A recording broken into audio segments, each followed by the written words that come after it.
There's something that quietly shapes the rhythm of our days, something most people overlook, not because it's hidden, but because it's always there, like the air we breathe.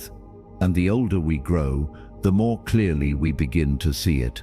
It isn't what life throws at us that defines how we feel.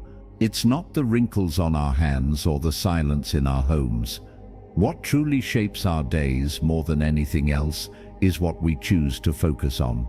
Moment by moment, thought by thought, our focus becomes the quiet author of our reality.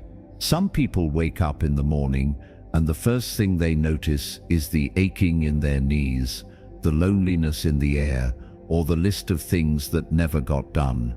Others wake up and notice the warmth of the sunlight on the curtain, the stillness that asks for no explanation, or the simple gift of another day.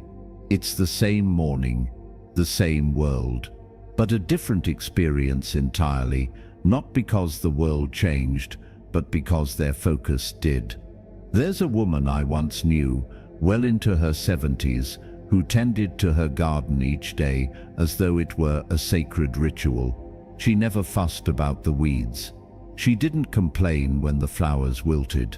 She simply watered the ones that were blooming, the ones still fighting to grow, even in tired soil. I once asked her why she didn't pull out the dead leaves, and she smiled with a kind of wisdom only age can give. "Because I don't waste energy on what I don't want to grow," she said. Even in my mind, her words stayed with me, because the truth is, our minds are no different than her garden. Every thought we feed, every memory we revisit, every small worry or joy we give our attention to, it all begins to bloom, to take root, to multiply. Most people don't realize it, but they spend years watering pain, resentment, disappointment, until it overtakes everything else. And they wonder why peace seems so hard to find. We become what we pay attention to. That isn't just a poetic saying, it's a quiet law of living. Focus is not passive, it is an act of creation. The Dhammapada says, "What you dwell upon, you become." And yet, how many of us spend our days dwelling on what we fear, what we've lost, what could go wrong, instead of the quiet miracles that are still with us? This is not a call to pretend everything is beautiful. It's a gentle reminder that even in the middle of imperfection, we still hold the power to choose where our attention rests. And that choice, small, quiet, barely noticeable to the world, changes everything. Because what you feed grows, what you ignore fades, and the mind, just like a garden, will give you more of whatever you nurture. So the real question is not what's missing from your life. The question is, what are you still watering? Let us begin with that. Part 1. The mind as a garden. What are you watering? There's a quiet truth that sneaks up on us as the years go by. Our minds don't grow old, they grow familiar. Familiar with what we repeat. Familiar with the stories we tell ourselves, again and again, even when no one else is listening. And just like a garden responds to the hands that tend it, our inner world responds to the thoughts we nurture most. The question is not whether our minds are growing, but what they are growing. Picture for a moment an old garden behind a house, perhaps not perfectly kept, but deeply loved. Some patches bloom with wild roses and basil and soft lavender. Others, forgotten, have grown tangled with thorns, stubborn weeds, and dry, lifeless soil. Now imagine the gardener, perhaps someone like yourself, walking through each morning with a watering can in hand. Where they stop, where they pour their attention, is what grows. So it is with the mind. Many of us, unknowingly, water weeds. We revisit old conversations that hurt us, rehearse imagined futures filled with fear, or carry regrets like heavy stones in our pockets. We feed them not because we want to, but because they've grown familiar. Because pain, strangely enough, gives the illusion of control. If we can analyze it enough, maybe we can change the past. If we replay the betrayal one more time, maybe this time we'll see it coming. But of course, we never do. Buddhism reminds us again and again, the mind is everything. What you think, you become. Dhammapada. When you water worry, it deepens. When you feed resentment, it tightens its grip. But when you start gently, patiently to water peace, gratitude, compassion, they begin to sprout again, even in soil hardened by decades of storms. I remember visiting a monk once in Chiang Thailand.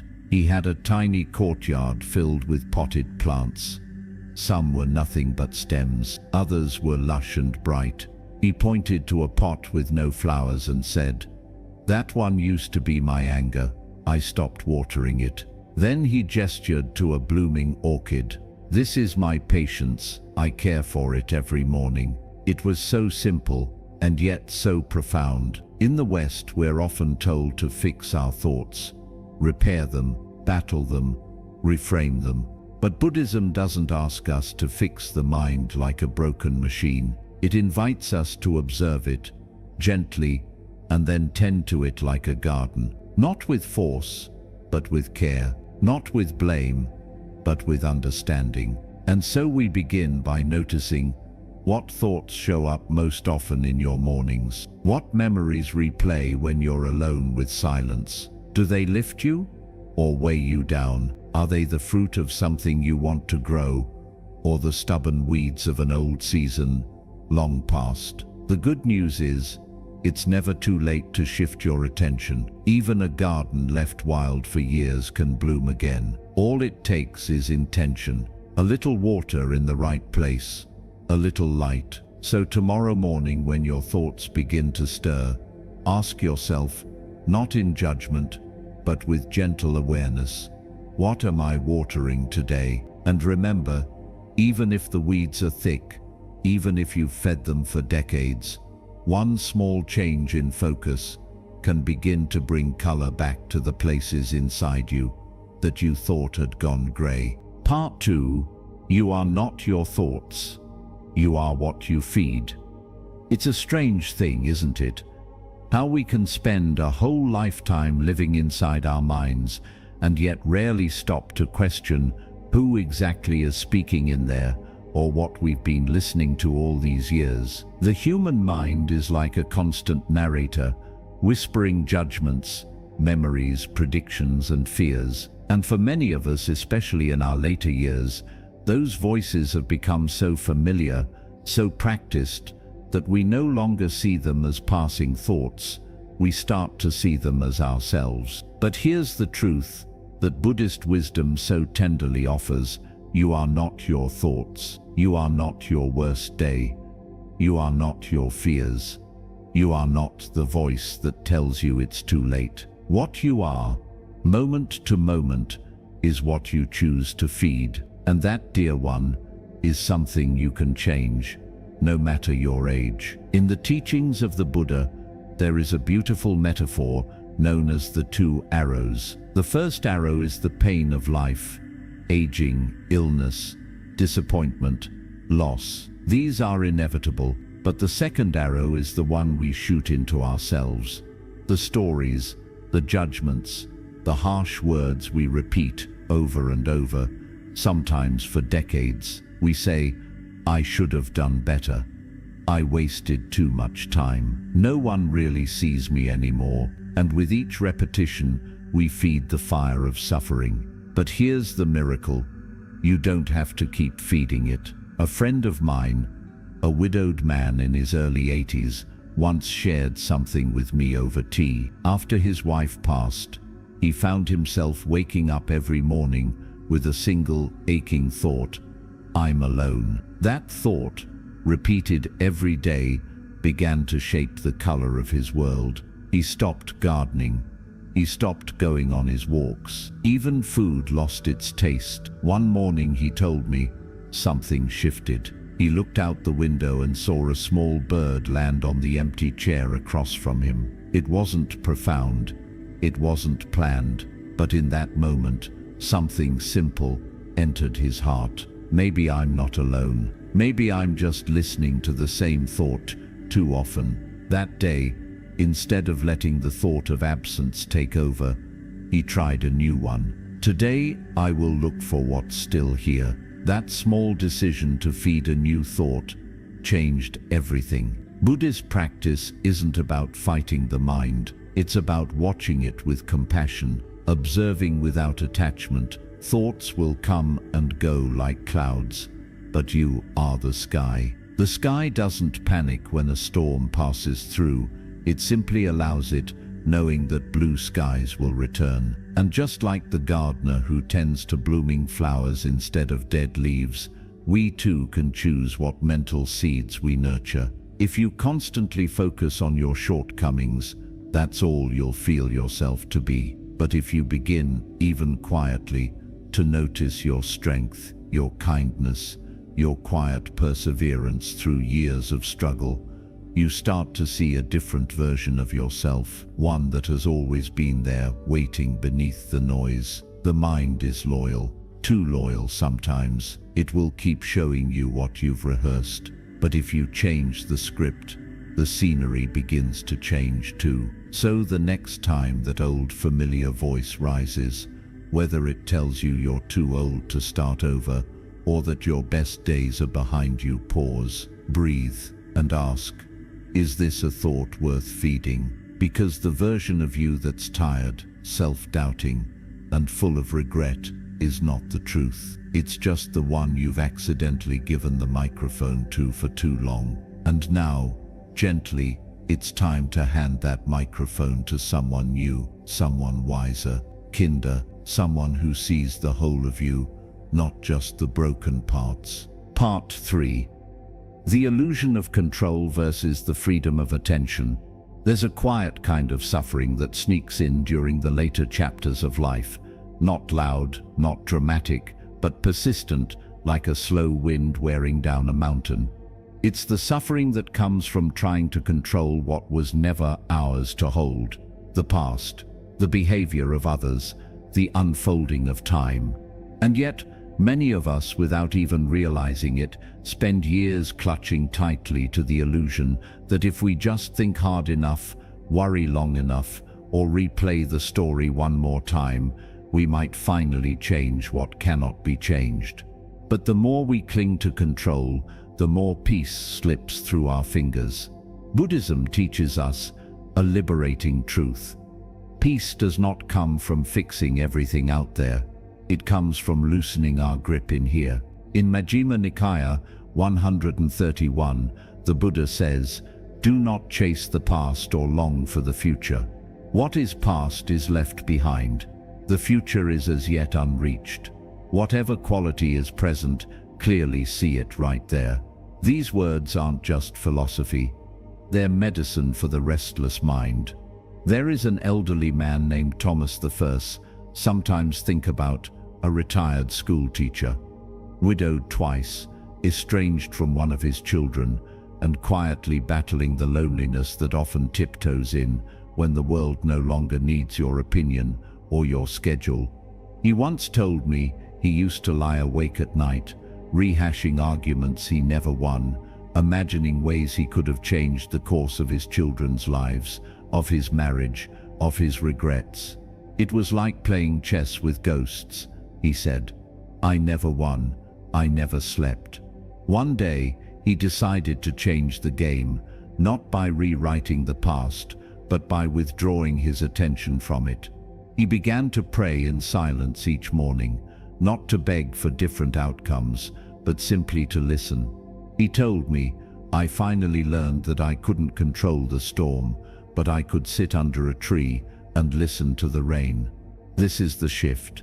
Not from pain to perfection, but from resistance to awareness. Not from fixing, but from focusing on what is still within reach. You see, when you give all your attention to what's outside your control, what they said, what they never apologized for, what should have been, you become a prisoner of a reality you can't change. But when you start placing your focus on what's inside your circle of influence, your breath, your tone, your actions, your kindness, you begin to reclaim something far greater than control. You reclaim freedom. This isn't easy, especially not in a world that teaches us to measure our worth by outcomes, accomplishments, or the reactions of others. But Buddhism invites us to see life differently. It asks, gently, can you see clearly without needing to control? Can you care deeply without needing to grip? Because here's the paradox. When we release the need to control, we begin to see what was always within our power, the freedom to choose where our attention goes. And where our attention goes, our energy flows. That's not self-help fluff. That's life-changing wisdom in motion. Letting go doesn't mean apathy. It means clarity. It means no longer pouring the precious water of your attention into fields that will never grow. It means finally turning toward the part of the garden that is still blooming, still open, still alive with possibility.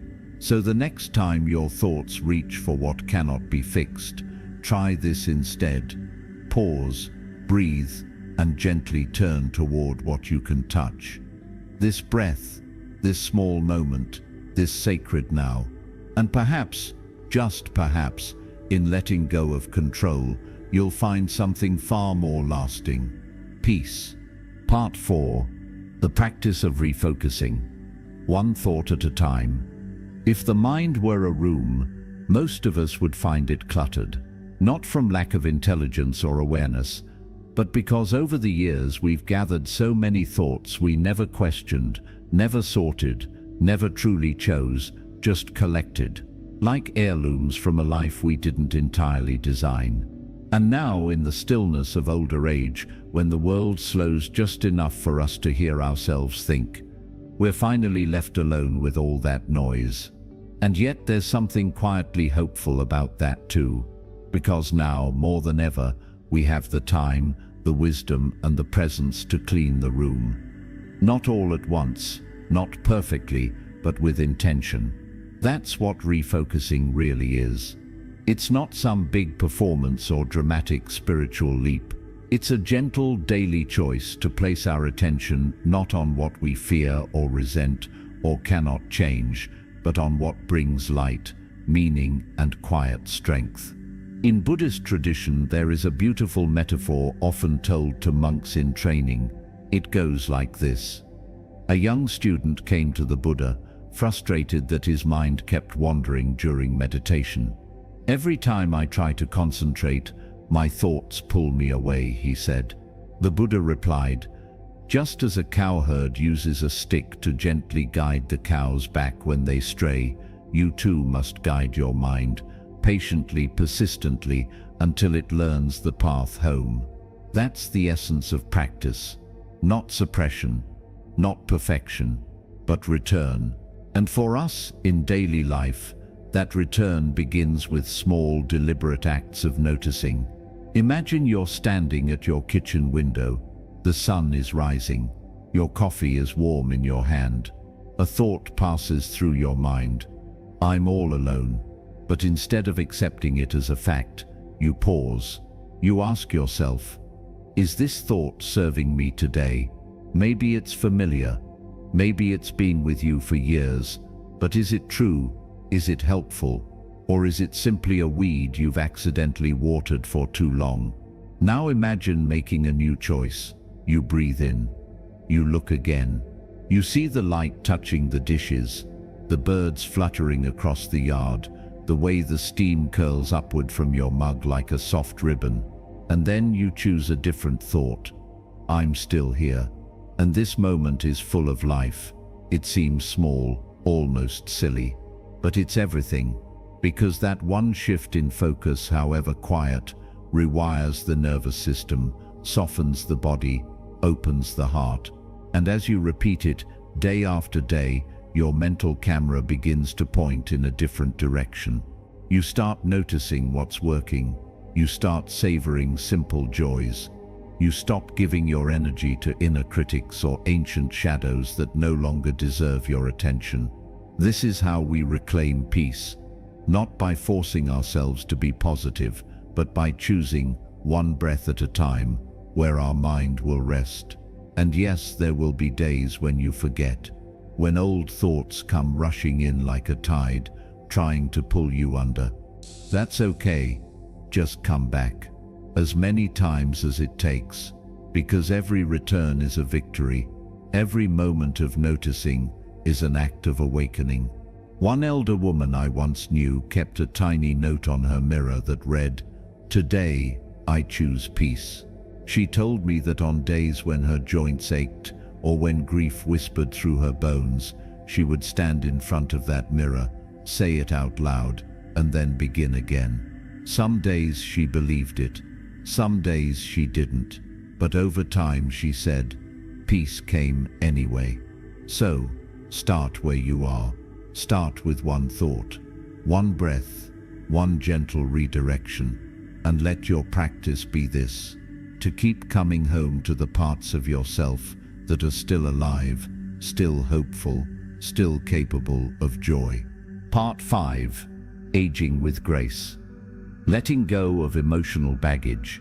There comes a time, often quiet, sometimes sudden, when we look back and realize just how much we've been carrying. Not just the years, the memories, or the bittersweet milestones, but something deeper, regrets that hardened into self-blame, old wounds that never fully closed, words we wish we had said, others we wish we never had. And if we're not careful, these invisible weights begin to define how we move through the world, not with openness but with hesitation, not with peace, but with a quiet, aching heaviness. But here's something most people never get the chance to hear before it's too late.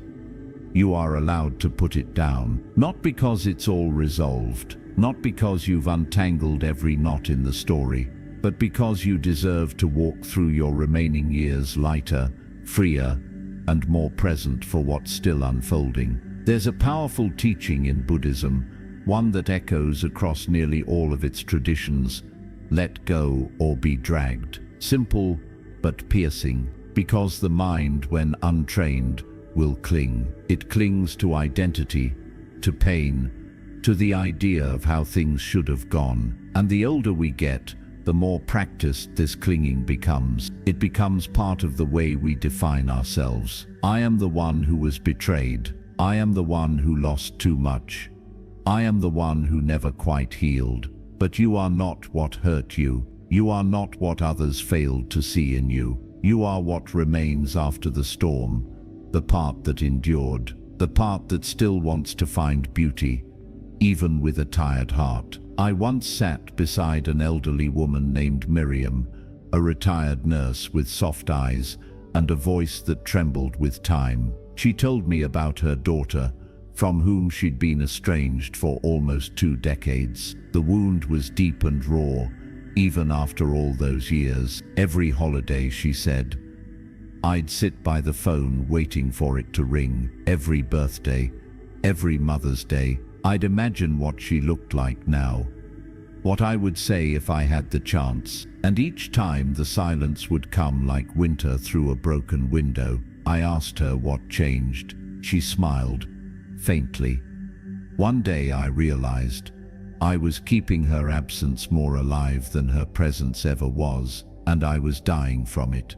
That winter, she wrote a letter, not to send, but to release. She told her daughter everything she never could. Then she folded the paper, lit a small candle, and let the letter burn in a bowl of water. I didn't do it to forget, she said. I did it to remember who I am without the weight. That is aging with grace, not pretending nothing hurt, but choosing not to be held hostage by the hurt. In Buddhist practice, we often speak of non-attachment. People misunderstand it sometimes, thinking it means indifference or cold detachment. But in truth, non-attachment is the deepest form of love. It says, I see this, I feel this, but I will not be defined by this. I will bless it, learn from it, and release it. So many of us spend the autumn of our lives dragging the heavy summer behind us. Old lovers, broken friendships, mistakes, missed chances. But what if we simply laid them down, not erased them, not denied them, but gently set them down beside the path as an offering, and then walked forward, lighter? Letting go doesn't mean forgetting. It means remembering differently. It means making peace with the fact that the past will never be any different than it was. And yet, the future still waits to be shaped. And that shaping begins with what we carry into it. So, if you're tired, let yourself be tired. If you're grieving, let yourself grieve. But when the moment comes, and it always does, choose, even softly, to open your hands, to give your pain the gift of space. And in that space, let something kinder bloom. And maybe, just maybe, you'll discover that what feels like the end is really just the beginning of a much softer way to be. Part 6. The gentle art of noticing, learning to see what's still here. There's a peculiar thing that happens as we grow older. Our eyes may weaken, but our vision deepens. And yet, even with that deeper vision, it's easy to miss what's right in front of us. Not because we're blind to it, but because the mind has been trained for so long to look for what's wrong, for what's missing, for what didn't go as planned. We become so accustomed to searching for signs of failure, loss, or fading purpose, that we overlook the quiet beauty of what's still here, still breathing, still blooming. In Buddhist mindfulness practice, there is a core principle called vipassana. It means clear seeing, not seeing with the eyes, but with awareness, with presence, with the kind of attention that no longer rushes past the ordinary, but bows to it. And here's the humbling truth. The practice of noticing is one of the most powerful forms of healing we'll ever know. There's a story from the Zen tradition about a monk who, after decades of study, was asked by his student what the essence of enlightenment was. The monk smiled and replied, "When I eat, I eat. When I sleep, I sleep." At first the student was puzzled. Wasn't that what everyone does? But then he began to understand. The monk wasn't distracted while eating. He wasn't regretting the past while walking through the forest. He wasn't reliving old conversations while sipping tea.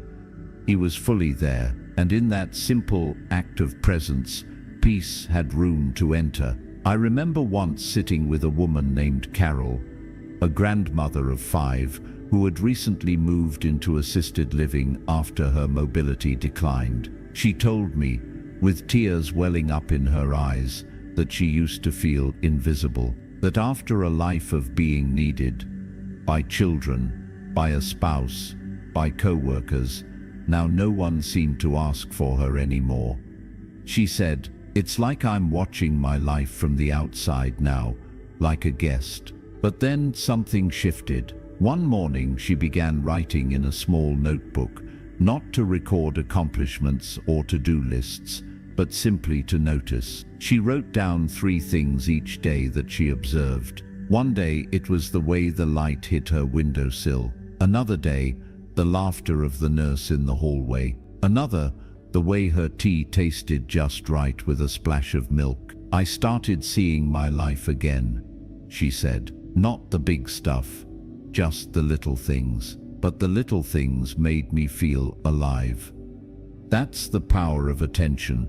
What we notice grows, and the more we look for signs of life, the more life begins to show itself. Buddhist wisdom reminds us that suffering often comes from our resistance to what is. We long for what was. We fear what's next. But what if, instead, we just noticed what is? Noticing doesn't mean ignoring the hard stuff. It means refusing to let it be the only thing you see. It means looking again and finding something soft beneath the harshness. It means choosing to witness the smile of a stranger instead of replaying yesterday's disappointment. It means catching yourself in a spiral of worry and saying, "Ah, there you are, mind. But I choose to see the leaves dancing outside my window instead." This is the gentle art of reclaiming your attention, not with force, but with grace. And so when the day feels dull or lonely or small, return to the present with the eyes of a beginner. Ask yourself, what have I been overlooking? You might be surprised, because the world is still whispering to you, still offering quiet beauty, still placing moments of wonder at your feet. You only need to notice. Part 7. Peace in the Storm. Responding. Instead of reacting, there's a certain kind of wisdom that doesn't come from books or teachings or even years. It comes from having weathered the storm more than once. It's the wisdom of knowing that life will not always be calm, but we can be. That the winds may howl outside our door, but the flame inside us does not have to flicker. And yet, even as we age, many of us still struggle with this. How to stay grounded when emotions rise like tides and the world around us won't stop spinning. One of the most transformative insights from the Buddha is this: you will not be punished for your anger. You will be punished by your anger. This isn't about shame or guilt. It's about recognizing that our suffering often doesn't come from what happens, but from how we react to it. Reactivity is a pattern. It's the old reflex to snap back when we're hurt, to close off when we feel unseen, to raise our voice when we feel small inside. But response, that's something else entirely. Response is presence. It's clarity. It's the breath between the match and the flame. I once met an elderly man named Samuel, a Vietnam veteran with silver in his beard and a history as complex as the scars on his arms. He told me that for most of his life, anger had been his default language. It protected him, he said. It made him feel strong, untouchable. But as he grew older, he noticed something unsettling. He wasn't angry at anyone in particular anymore. He was just tired. And beneath the armor, there was only loneliness. He began practicing breathwork, not elaborate, not performative, just sitting each morning, hand on his chest, breathing in through his nose, out through his mouth. And with each breath, he learned to pause. That pause became his sacred space, his stillness in the storm. It didn't make the memories go away, he told me, but it made them less loud. It gave me a chance to choose something different. That's what response does. It gives us choice, and choice is freedom. Buddhist teachings call this mindfulness, the ability to witness a thought, a feeling, or even a surge of emotion without becoming it. Like watching a storm from the safety of your porch. You don't deny the thunder. You don't pretend the rain isn't falling. You simply stay still enough not to be swept away. This becomes even more essential in our later years, because by now we've lost things. We've been hurt. We've buried people. We've made mistakes. And the emotional landscape inside us is no longer simple. But we can still be at peace, not by silencing the storm, but by learning to hold our ground within it. When someone speaks harshly, we can pause and remember that their words are not a reflection of our worth. When fear rises in the middle of the night, we can sit with it like a guest and ask it what it's come to teach us. When the weight of the world feels too much, we can step back, not out of weakness, but from wisdom. The Dalai Lama once said, "Do not let the behavior of others destroy your inner peace." And truly that kind of peace doesn't come from retreating from life. It comes from facing life with a new kind of strength. A softness that isn't weakness. A silence that isn't emptiness. A stillness that isn't avoidance, but awareness. So when the next storm comes, and it will remember this, you are not the storm, you are the mountain. You are the steady ground beneath it all. And in that stillness, you will find not just peace, but the power to respond with compassion, with patience, and with the kind of dignity that no one can take away. Part 8. Money, Time, and the Inner Riches. As the years pass, the world often begins to whisper, sometimes loudly, sometimes through the silence, what you haven't earned, what you've lost, what's running out. Money, time, opportunities. There's a subtle pressure that creeps in, even in later life, suggesting that our value is measured by what we have. How much remains in the bank, how many years stretch ahead of us. And yet, when we sit quietly with ourselves, beneath all that noise, something ancient and undeniable rises. We are more than what we possess. We always have been. Buddhism reminds us of this with remarkable simplicity. The Buddha once said, "Health is the greatest gift, contentment the greatest wealth, faithfulness the best relationship." What a beautiful redefinition. No talk of gold or time left on earth, only presence, gratitude, and the treasures we hold within. It's not to say that money or time don't matter. Of course they do. A secure home, a nourishing meal, the freedom to care for our health. These are real, tangible needs. But once those needs are met, we must ask ourselves, what are we chasing, and what is it costing us to keep running? There's a man I once knew, Howard, a retired engineer, who had built a modest but comfortable life. He was careful with his finances, proud of his discipline. But after retirement, he fell into a spiral of fear, always worried about running out, not just of money, but of relevance, of usefulness, of time. He stopped traveling. He stopped giving.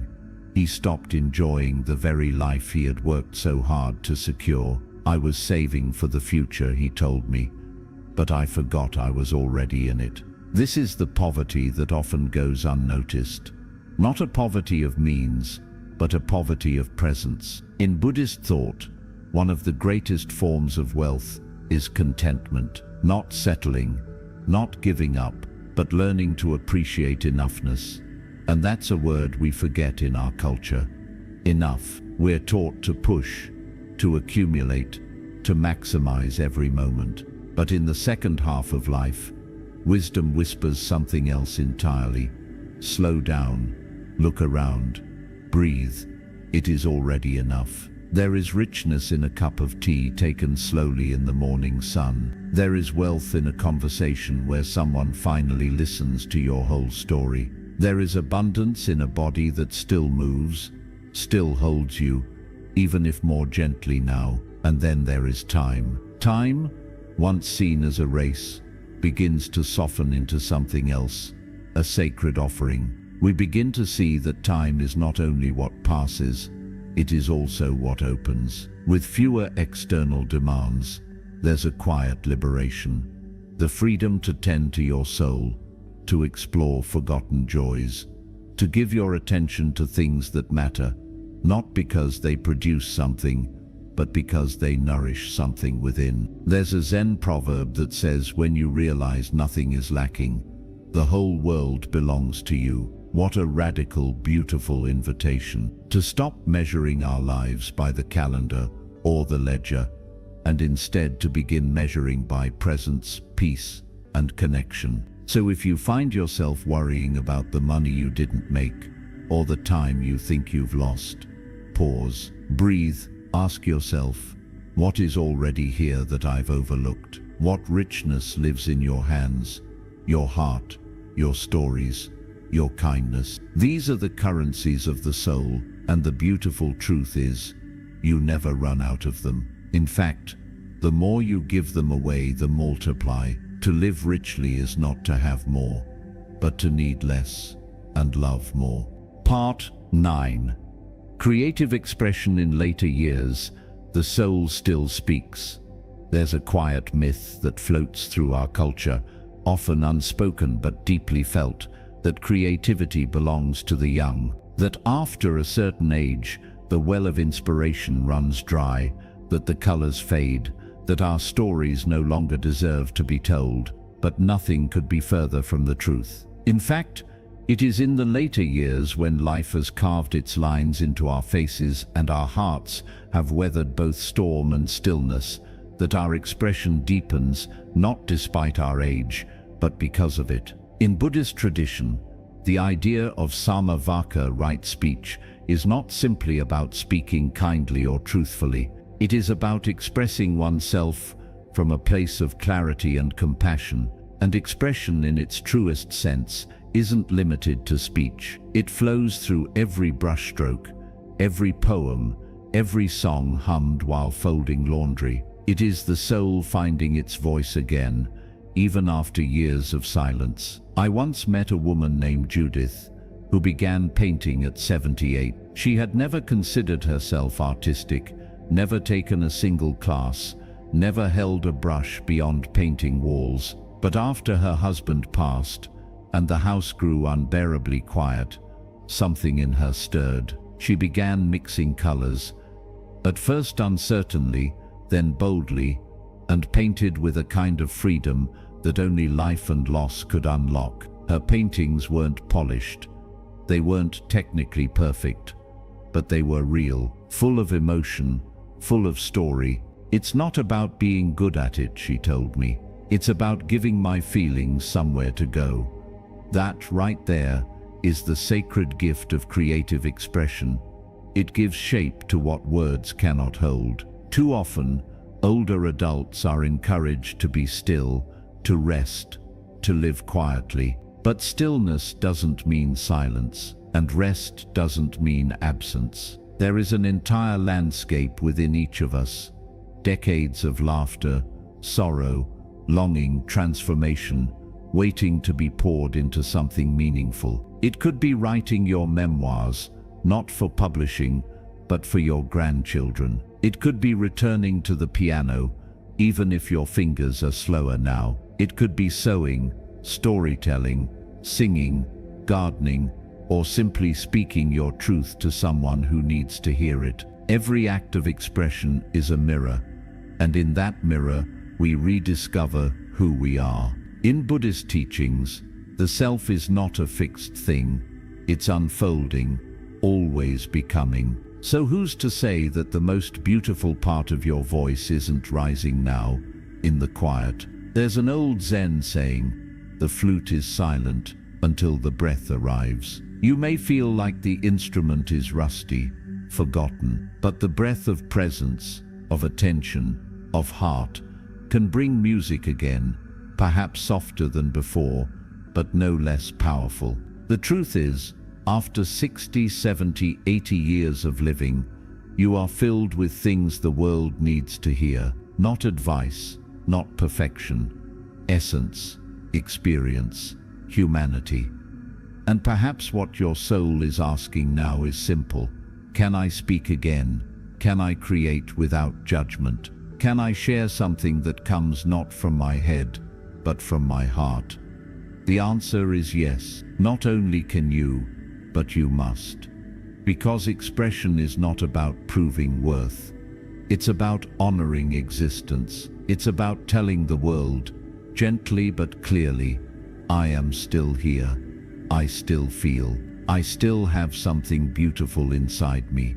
And so, pick up the pen, the brush, the knitting needle, the journal, the prayer. Let your life pour out, not for applause, but for release, for connection, for healing, for joy. Your creativity is not behind you, it is within you. Part 10. Reclaiming energy by choosing what not to feed. There's something almost sacred about energy in the later stages of life. Not just physical energy, though that too becomes more precious, but emotional, mental, and spiritual energy. The kind that fuels your peace, your clarity, your sense of self. And yet for many people past 60, that energy isn't being depleted by the demands of life, but by the quiet, constant leak of attention paid in the wrong direction. We don't often talk about this, but it deserves to be said. What you don't give your focus to is just as important as what you do. In the same way that a garden thrives not only from what is watered, but also from what is not. So too does the inner world depend on what you withhold from unnecessary attention. Buddhism has a powerful word for this, vairagya, often translated as non-attachment, but at its heart, it means choosing not to engage with what drains the soul. It is not rejection, it is wisdom, a quiet discernment. The ability to say, I see this thought, this fear, this craving, but I will not feed it today. I once met an older man named Glenn, a soft-spoken former contractor who spent most of his retirement years in a small cabin by the lake. He told me something I'll never forget. "You want to know when my life finally felt peaceful?" he asked. "It was when I stopped arguing with people who weren't even in the room." At first I didn't understand what he meant, but then he explained. Every day he found himself replaying old conversations, things he should have said to his brother, things he wished he had told his late wife, resentments toward co-workers from 20 years ago. And slowly he realized he was giving his energy to ghosts. So one day he wrote all their names down on slips of paper, folded them, and placed them in a small box. "I don't carry them anymore," he said. "If they visit me, I just nod and say, 'Not today.'" That was his way of choosing what not to feed. And maybe we need that practice too. Because you see, the mind is hungry. It wants to chew on something. If we don't guide it gently, it will feast on worry, jealousy, comparison, regret. These things don't just sit quietly in the background. They eat away at us, slowly. They cost us sleep. They sour our meals. They distract us from beauty that's happening right now. Think about it.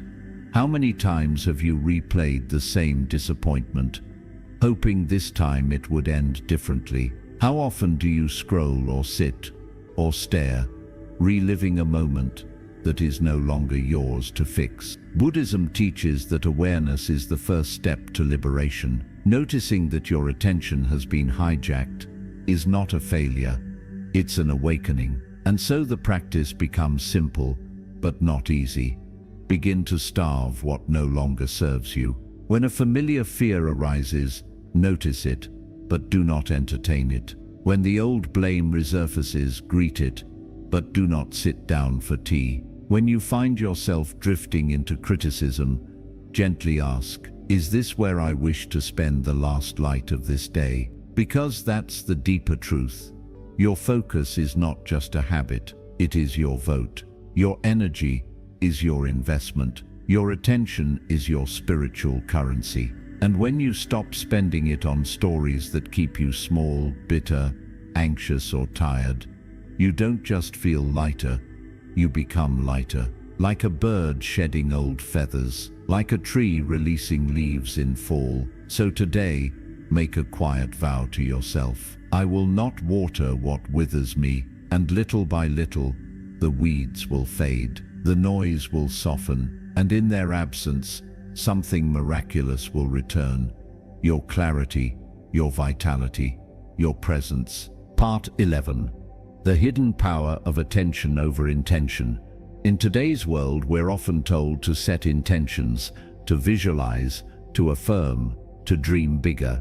And while intention certainly has its place, especially when paired with conscious effort, there's another force at work beneath the surface. It's quieter, subtler, but far more influential over the course of a life. That force is attention. You see, intentions are what we say we want, but attention is what we actually feed. And in the long run, it's not our hopes or goals that shape us.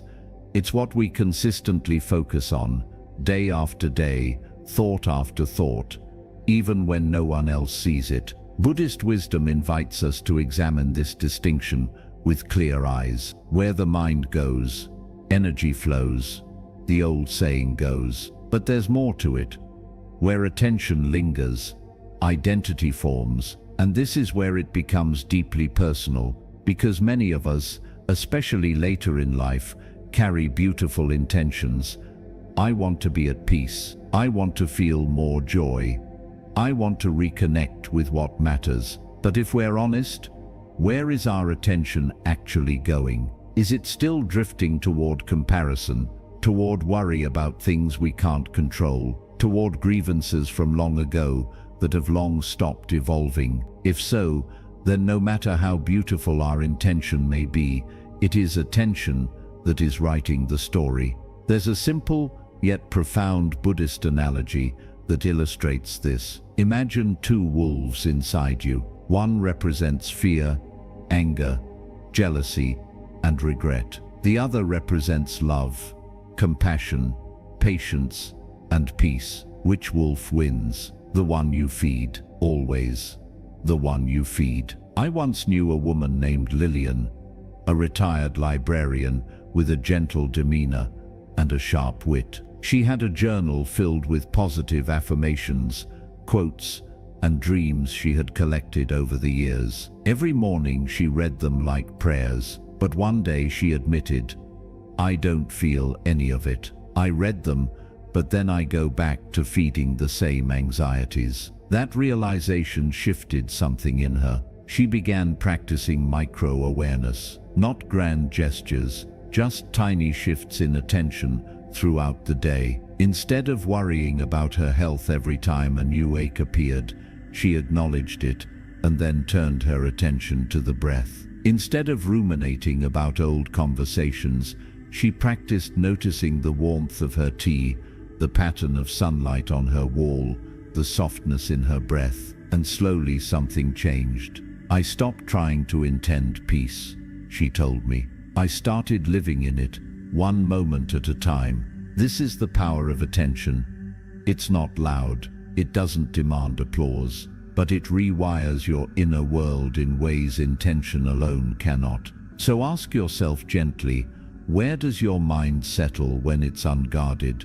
Where does it run when you're tired, distracted, or alone? If you can begin to bring awareness to where your attention lives, not with judgment, but with compassion, you can begin to guide it back, again and again, to the places that nourish you.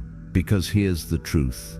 The life you think you want is already available, beneath the clutter, beneath the noise, not in some distant future when everything aligns, but here, in this moment, waiting to be seen. And the bridge between where you are and where you want to be, it's not your willpower, it's not even your dreams, it's your attention. So start there, quietly, lovingly, devotedly, and let your intention be carried, not just by hope, but by where you choose to rest your gaze. Conclusion: you become what you quietly nourish. As we reach the close of this quiet journey inward, let us pause together, not to rush off into another distraction, but to gently let the wisdom settle like snow on still ground. We began with a simple yet powerful truth. Your focus is creating your life, not in loud, dramatic ways, but in the soft patterns of thought that repeat themselves, in the emotional corners you linger in the things you water day after day without even noticing. We explored the mind as a garden, where every thought is a seed and every moment of attention is a drop of water. We remembered that we are not our thoughts, we are the caretakers of what we feed. We saw that while we may not control the storms of life, we can find refuge in the eye of awareness, in our power to respond instead of react. We spoke of letting go, not as a loss, but as a sacred release of what no longer needs to be carried. We returned to the present moment, learning to notice again what is still here, what is still beautiful. We reclaimed our energy by choosing what not to feed, and we understood that attention, not intention, is what quietly sculpts the soul. And perhaps most importantly, we remembered that it is never too late to shift, never too late to speak through creativity, to live richly without needing more, to rest in the truth that peace does not come from adding, but from choosing where to rest your gaze. So now, I offer this quiet invitation to you. When you wake tomorrow, What will you water? Will you give your attention to fear, or to presence, to regret, or to gratitude, to noise, or to the whisper within that still believes in something soft, something sacred, something still unfolding? Because the truth is, your mind will always wander. That's its nature. But you, dear one, have the power to guide it home. And home is not a place. It is a way of being, rooted in clarity, presence. So let this be your gentle vow, to feed what uplifts, to release what drains, to honor the life you have, not by striving to fix it, but by choosing to see it clearly and love it more deeply. And now, if this message spoke to your heart, if even one part of it helped you remember who you are beneath the noise, I invite you to join us on this path of quiet transformation, where each video is crafted not to rush you, but to return you to what matters, to what heals, to what is real. Let us walk this journey together, breath by breath, with eyes open and hearts soft. And above all, may you always remember, you become what you quietly nourish. Until next time, stay well, stay awake, and stay deeply at peace.